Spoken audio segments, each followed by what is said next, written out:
ఏమైంది గురువర్య? లాభం లేదు మంత్రివర్య. ప్రభువుల వారి జాతకరీత్యా అర్ధాష్టమ శని జరుగుతున్నది.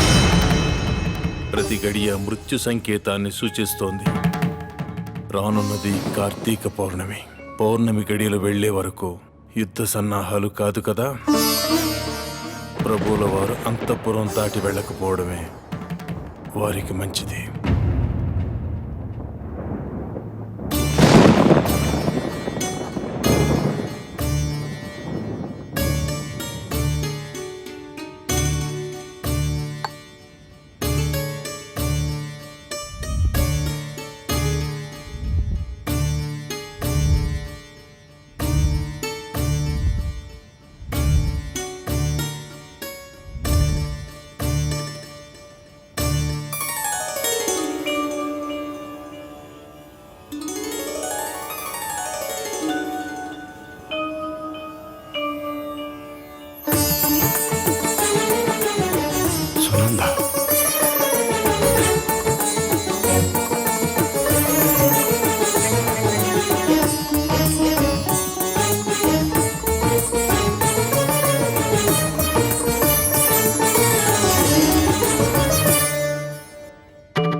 అప్పాజీ, ఏమని చెప్పాలి? ముగ్ధ మనోహర రూపవతి అయిన ఆ సుందరిని మా మనసు కోరుకుంటుందని చెప్పాలా? తనువు ఆమెని చేరాలని ఆరాటపడుతుందని చెప్పాలా?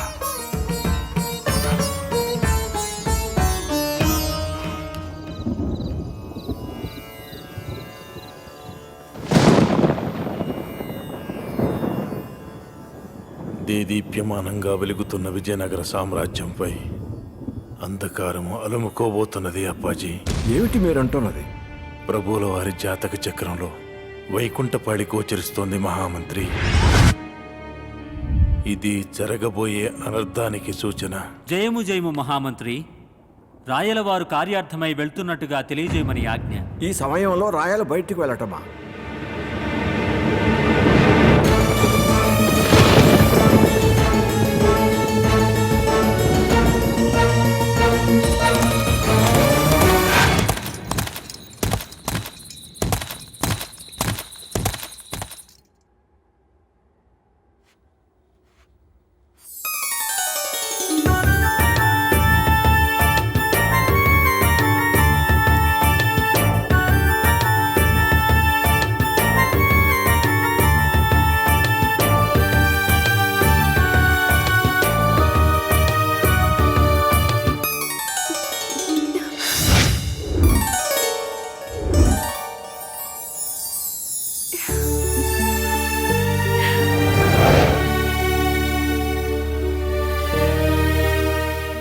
నా ప్రతి శ్వాసలోనూ ఊహలోనూ మీరే ప్రభు.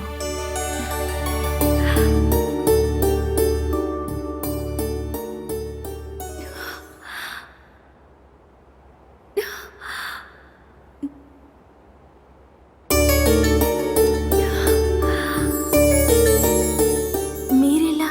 మీ తలపులు నన్ను తాకితే రాకుండా ఉండగలనా?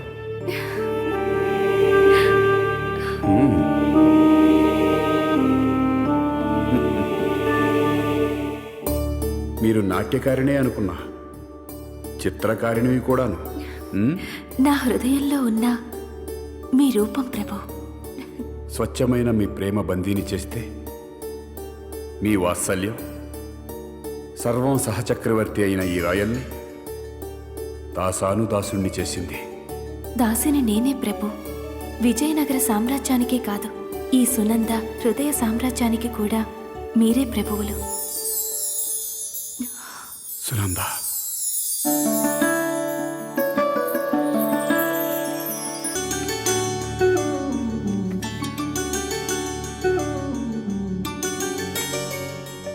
ఏమిటిది?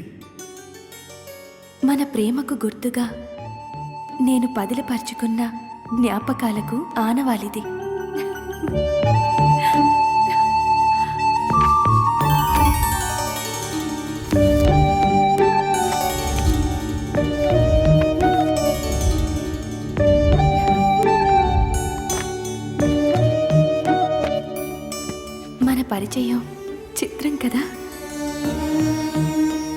పరిచయాన్ని శాశ్వత బంధంగా మలచి నీకు బంధిని కావాలనుకుంటున్నాను. రాయల మనస్సుని కదిలించిన ఈ మనోహరిని పట్టపురాణిగా చేసుకోవాలని ఆకాంక్షిస్తున్నాను. క్షమించండి ప్రభు. సునంద, నేను మీ పట్టపు రాణినైతే కోటలో ఉంటా, హృదయ రాణినైతే మీతోనే మీలోనే ఉంటా. నాకీ స్థానం చాలు. మీ అంతరంగాన్ని గౌరవిస్తాం. మన బంధాన్ని ఈ గాలి చిరకాలం మొయ్యాలి, కలకాలం తన మదిలో దాచుకోవాలి. మన మధ్య ఏర్పడిన పరిచయానికి, తీయని ఈ జ్ఞాపకాలకు ఒక జ్ఞాపిక కావాలి.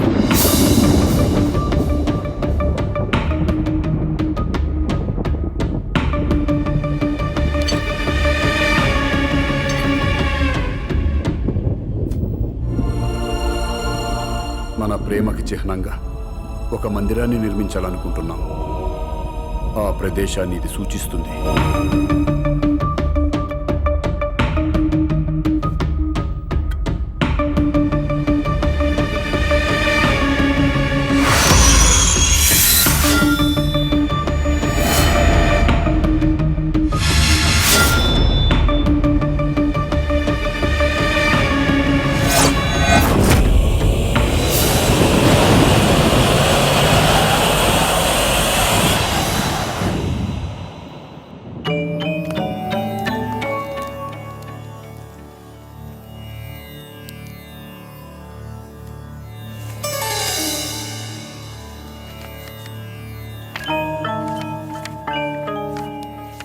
అరే, సంపూర్ణంగా లేదే.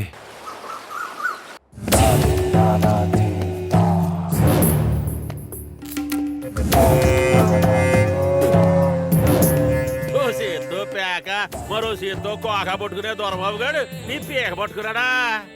నేను నమ్మనరా.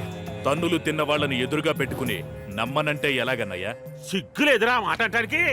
మనమేంటి, మన చరిత్ర ఏంటి? ఊపిరి తీసుకుని బతికేది జనం, ఊపిరి తీసి బతుకుతున్నది మనం. మన ఇంటి దీపమే కదా అని ముద్దొట్టుకుంటే మూదిగాలిందని మిమ్మల్ని నమ్ముకున్నందుకు నా చెప్పుతో నేను కొట్టుకోవాలి. తొట్టగని పెట్టము ఉండా. అసలు నేను వెళ్ళుంటే వాడిని అక్కడే వేసేసుండేవాడిని అన్నయ్యా.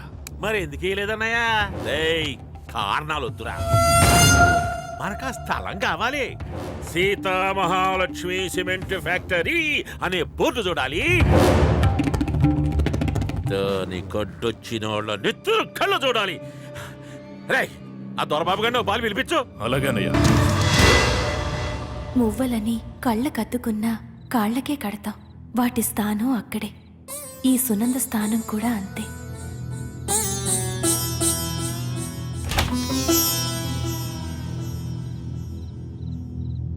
నిన్ను తిట్టడానికి రాలేదురా. నిన్నటి నుంచి నువ్వు కనిపించకపోతే నేనెంత కంగారు పడ్డానో తెలుసా? ఎప్పుడనగా తిన్నావో ఏమో. 2 ముద్దల అన్నం తిన్నాన్నా.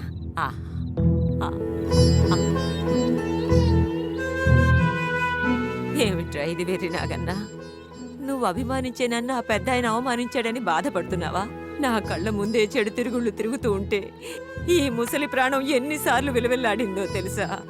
10 మంది చేతులెత్తి నమస్కరించే కుటుంబం రా మనది. నలుగురు వేలెత్తి చూపించే స్థితికి తీసుకురావద్దు.